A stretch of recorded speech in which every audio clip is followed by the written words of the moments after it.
as Ryan mentioned, it's called the Baton Rouge Area Graduate Scholarship. So we want you to brag about yourself. You don't have to worry about much humility. Only humility you got to worry about is from up there, not about this when it comes to the scholarship.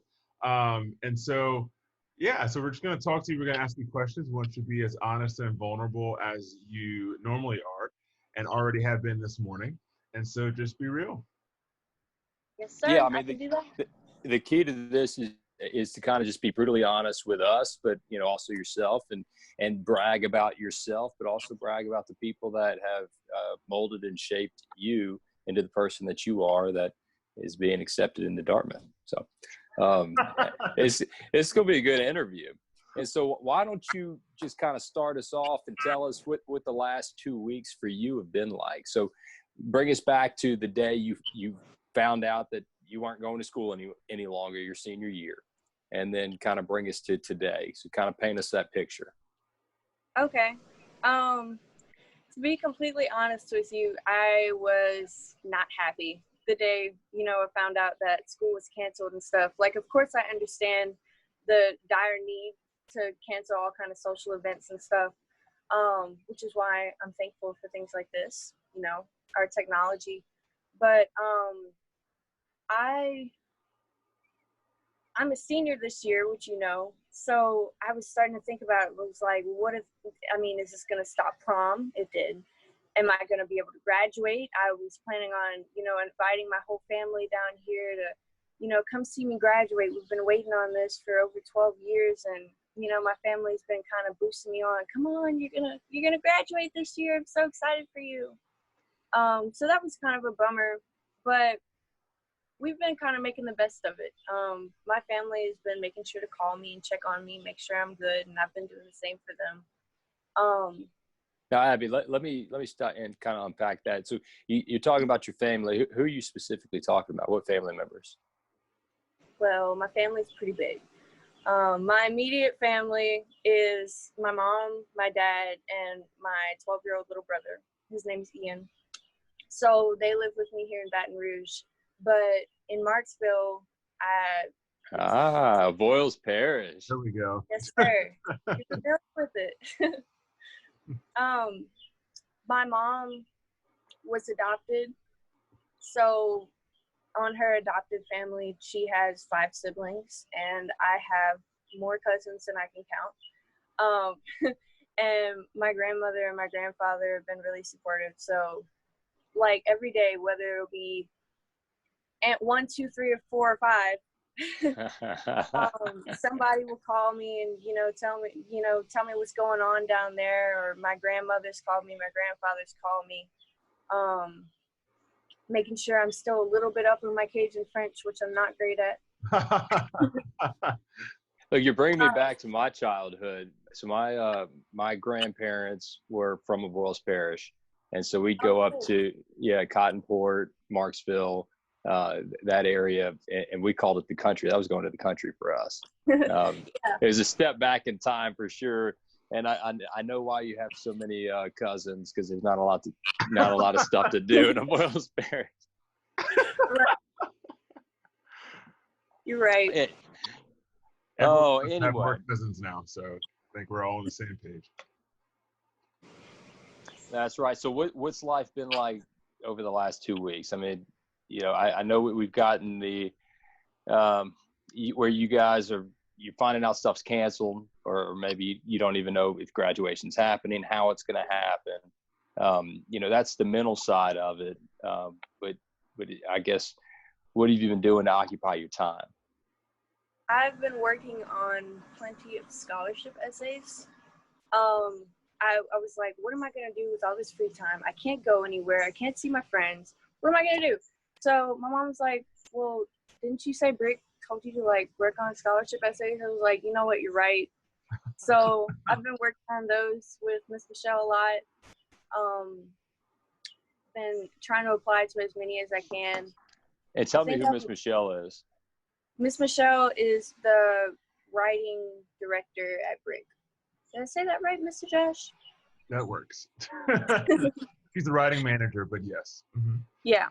So she helps Brick fellows on like scholarship essays, you know, looking over them, and she helped me a lot on my college applications and stuff. So she is a lifesaver, of course. So we've been working on that along with my Brick mentor, Miss Sarah Carpenter. Um, I have been painting a lot. I'm not a professional, I'll be honest with you. I've never taken an art class, but I painted like Lilo and Stitch and just a whole bunch of different things to, you know, occupy my time. My friends were like, hey, paint me one. I was like, as soon as I see you. I've been babysitting. So I babysit a 5-year-old named Noah in my neighborhood, kind of in my neighborhood, while his grandmother goes to work. So that's been a blast. I'm actually going later today. What else have I been doing? Sounds like you've been pretty busy. Yes. Everybody's been talking about how bored they are, but I haven't gotten there yet. So Abby, you know, you talk about missing some stuff in high school. I mean, your class has not had the easiest time in high school for various reasons, just because of high school, right? I mean, high school is a lot of fun, but there are moments, even when you are achieving like you are, it's not always easy. But you started your freshman year, you know, on the heels of a very busy summer. Yeah.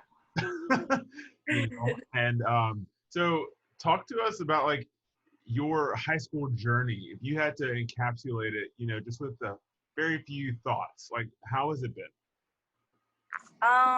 Crazy, to say the least. My freshman year, well, I'm an August baby, so I'm always the youngest. So I came in and I was kind of like, I'm scared. There's all these big seniors. What are they gonna do? I'm so tiny. I don't know anybody here.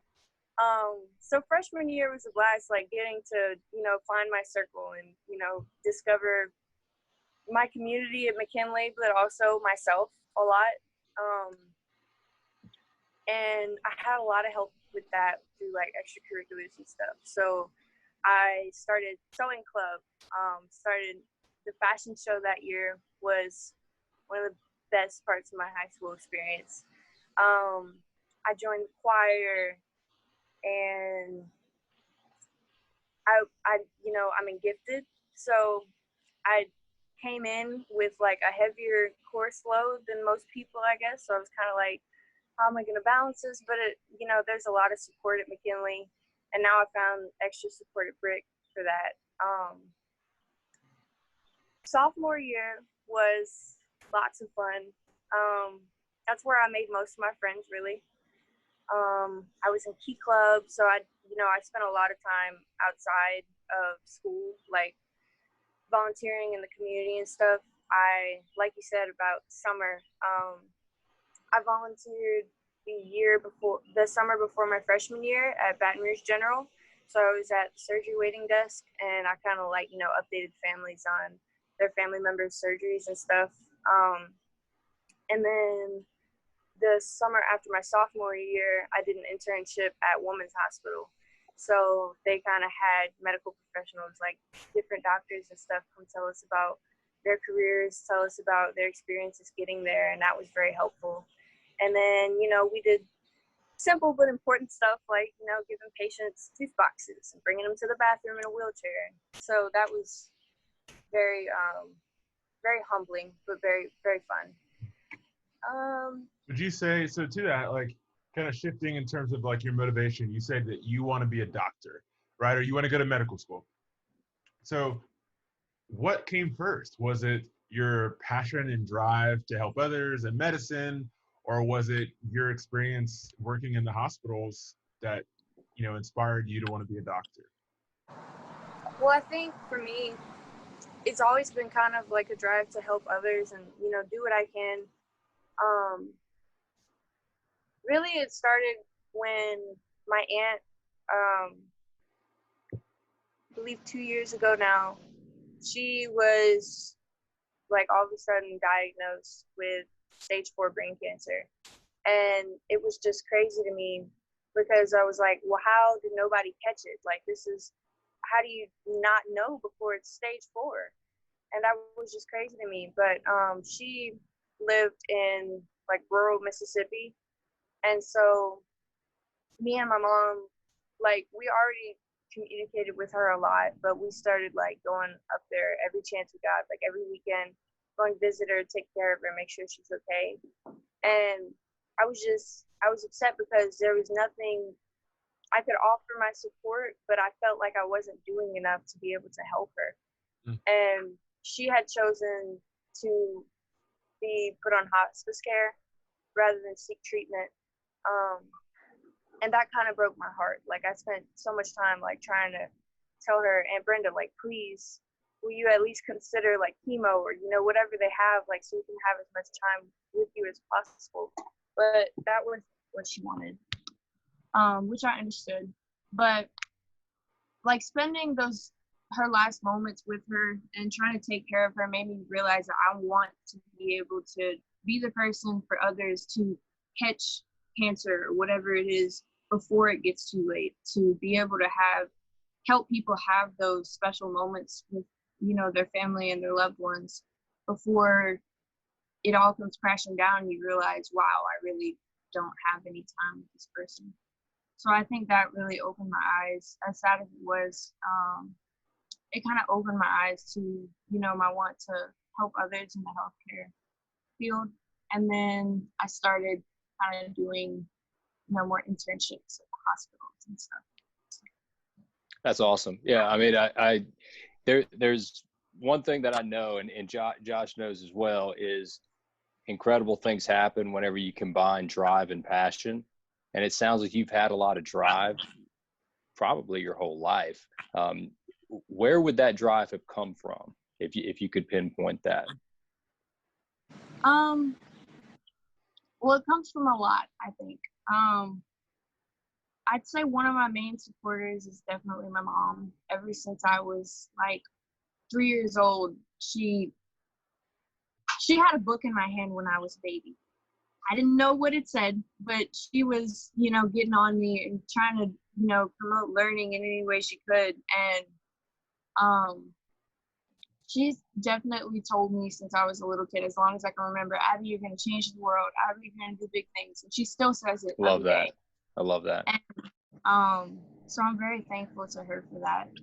So she's always kind of been the person like rooting me on behind, coming behind me and saying, come on, Abby, don't give up, keep going. So now, Abby, you mentioned that she was adopted earlier. Is that like, has that been a focus on you growing up, or how has that experience that she had kind of helped you, if at all? Yeah, definitely. Well, on her side, my biological grandmother is not very present in our lives. She's got her own thing going on, and like, I'm so glad that my mom was adopted by my grandparents, simply because they're some of the best people I've ever met. And I don't know what I would do or what she would do without them, like kind of, calling us and making sure we're okay. And every time we go over there, they greet us with a bowl full of gumbo and a big old hug. And, it's just little things like that are, I don't know what I would do without. So I think like being welcomed into their family has definitely been a huge impact on my life. That's awesome. That's beautiful. Yeah, I'm sorry, I got into the heavy stuff. Let's go to the light. No, you're good. Josh. That was good. Abby, first thing that comes off the top of your head, I want you to say. So if I ask Ryan, ask him on the spot. Ryan, first thing that comes to your mind, LSU. Love it. Right. Wait. Okay. I can't hear you. Sorry. I asked Ryan, like, the first thing that came to his mind, when I said the word LSU, and he said, love it.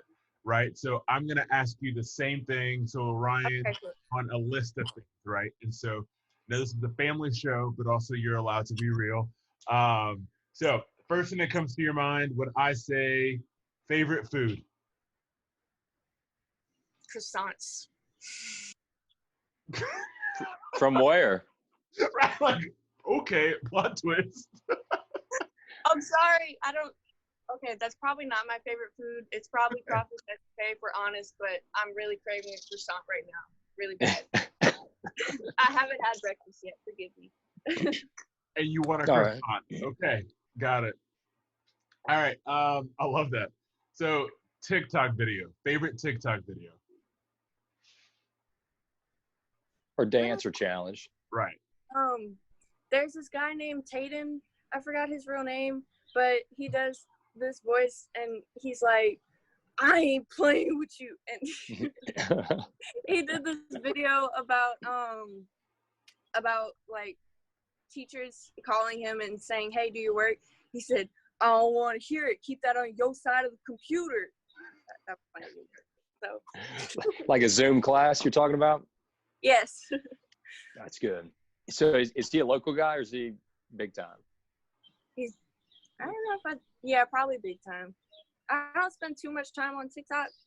More of a Twitter girl, but that's just me. Okay. All right. Understood. Favorite color? Pink. Wasn't sure. I didn't want to box you in. You couldn't tell. I didn't want to box you in. That's fine. It's okay. Favorite book? I feel like the right answer is the Bible. You just scored some points with Josh. Right. Winner. But You don't have to- fiction is probably The Help. Okay. Yeah. Great book. Both of them are great books, but you're allowed to choose something whatever you want. Last question of the lightning round. Your dream mentor. My dream mentor? Jesus? She has a light. She is focused in this light. Yeah, I love it. I love it. I mean, honestly, like, my faith is a big part of who I am. Yeah. And I feel like, reading the Bible and going to church and stuff is obviously a big part of that. But sometimes I wish I could say, hey, Jesus, come sit right next to me and tell me what to do. Like, please, because I'm a little lost. Well, give your church a shout out. Where do you go to church? I go to Healing Place Church on Highland. Okay, cool. Yeah. Are you involved in the youth group at all? Yeah. We have, now it's every 2 weeks we have like a youth event. We call it Devoted. So that's a lot of fun. All the teenagers come together and worship and have church and stuff. So that's great. And then every other 2 weeks we do small groups. So it's kind of more focused into a small group of kids, talking about Jesus, talking about life, having fun. And I recently was pushed by Mr. Josh, a nice friend pushed to try out for the church choir. So I'm going to be starting that as soon as all this is over. That's awesome. You want to sing for us? We're ready. Oof. What do you want to hear, man? Oh, I like how that was like her first response. Yeah. I love it. Yes. Okay. Yeah. All right, your favorite song. There you go. And we won't judge you if it's like, Boosie or something. So you're okay. That you have to edit it out, okay? It won't be bad. Amazing grace, how sweet the sound She's good. that saved a wretch like me. I love that. That was awesome. True. Look, if Dartmouth doesn't work out, American Idol might. Well, both. But let's focus on school. School first. We'll see about the rest. Hi, I'm Ryan. These are some of the clients I've helped out. They are literally the best. Here are their glowing reviews. I helped them with their car accident. Maybe I can help you. Awesome. So, speaking of Dartmouth, how did you make your decision, right? So we started the brag thing because, both Ryan and I went to Baton Rouge schools, different ones. I graduated with 14 people. Ryan graduated with more. But, we both got academic scholarships, not nearly as lucrative as yours, but we recognize that, a student, just like, with all the essays, it's beyond just your grades, or it's beyond just athletics. So what is the reason like you chose Dartmouth and, your high school career? Like how did that happen? Like, what's your motivation for that? It's a great question. So as far as my offers went, I first had to narrow it down to 3. So originally coming in to senior year, I was like, I want to live in California.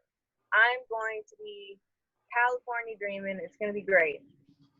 That didn't happen. I applied to over 20 schools, I believe. I know. Took a lot of time. But Who gave you the motivation to do that? Not many kids do that, right? I mean, so somebody was right. behind you, either giving you some guidance, or is that just something that you were like, hey, I'm going to apply to all these schools? Probably mostly my uncle. He's the first person in our family that ever went to college. In our whole family, I'm gonna be the first in my immediate family to go to college, and the first in our whole family to go to an Ivy League. So that's kind of a lot of pressure, but I'm ready for it. So he's been kind of pushing me, like my mom, since I was a kid. Like, you're gonna go to Princeton. You're gonna go to Princeton, because that's where he works now. Princeton didn't end up accepting me, but thankfully I had a lot of other great options. And he's been, supporting me this whole time. Come on, just make the decision that's right for you, the one that fits in your heart most. And like, as far as me picking the school, I first narrowed it down to 3. So I got into Occidental, Dartmouth, and Boston College. So I was looking at all of them for like weeks. I was like, oh my gosh, how am I going to pick? They're all such great schools. They're all different, but, have a lot of the things that I want. And a lot of it came down to resources. Dartmouth offered me the best financial package. But also, like, I know I'll be able to travel abroad pretty much as I want. Anytime I need help, I know that there's going to be somebody on campus to help me with, anything I need. But also, like, I talked to a student at Dartmouth, and I was like, hey, what's the community like? What are the different activities like? And there's a million different clubs you can join. There's, so much going on at Dartmouth. And that kind of took me by surprise, because Hanover is kind of in the woods. It's not a very big town. And I'm from Marksville, but I visit. I come every chance I get. I come back to Baton Rouge, and I'm in my little city bubble. So I'm not sure how I'm going to handle small town girl life, but we'll see. But I think it really came down to me realizing I was scared to pick Dartmouth. Like, kind of in my heart, I knew the whole time, I think it's going to be Dartmouth. Like, this is freaking amazing. But I was scared of the transition. But then when I started thinking about it, it was like, I mean, I'm going to be moving across the country, away from my family. No matter what, it's going to be a huge transition. So I might as well take the leap of faith and, go for it. You don't know you got a voice. You don't know you got value, power. You don't know you got a choice. That's that hurt. I know we been seeds. Why you think we come from the dirt? We got growth, roots, flowers, and fruit for proof, A lot to lose. Really, it's up to you. Know yourself, education and wealth. They poison our minds and communities, going for our health. They don't love us, they just love what sells, and we buy it. We build, they destroy, control us with violence, make us stop trying. They want us to give up, but I'm no fool. Find the right avenue. For me, it was school. I picked brick, they gave me the tools. Opportunity on the table. It's time for you to choose.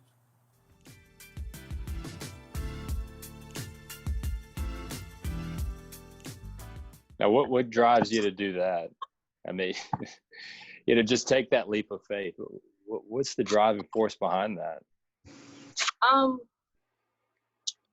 don't know. I mean, I feel like most of it is just like my family has been really supporting me this whole time. Like, don't take anything into account except for what's best for you. And, of course, there's more to it than that. But they've been really supportive of me through all this. But also, I feel like my faith is a big part of it, because out of all this, it's been fear that was holding me back. But thankfully, I serve a God who isn't of fear. He has a spirit of confidence and a spirit of love. And I feel like I kind of had to follow that and put trust in the fact that it's going to be okay no matter what. God's got me, and it's going to be all right. Preach. I love it. You're speaking our love language. Completely speaking our love language. All right, Ab. So before we leave, tell what is something, maybe it is a quote or just the thought, right, that keeps you motivated, that can be translated to everyone else watching.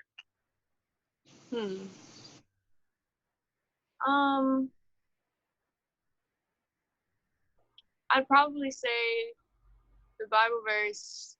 I forget what verse it is, but it's fear not, for I have overcome the world. So that kind of keeps me centered. I deal with fear and anxiety a lot. Like I have anxiety, and a lot of my family does too. So that's kind of something we struggled with for a long time. But to think that, like I said, I serve a God who's overcome the world, who isn't of fear.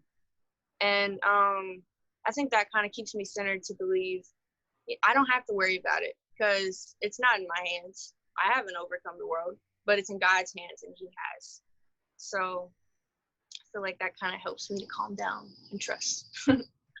Abby, you are truly remarkable. I've got every confidence in the world that you are going to accomplish any goal that you set your mind to. Thanks for hopping on with us. I would love to do this again in like a year or two and Yes, kind of sir, catch up with you again. That would be really, really cool to follow your journey. I mean, you're a fascinating human being. So thank you.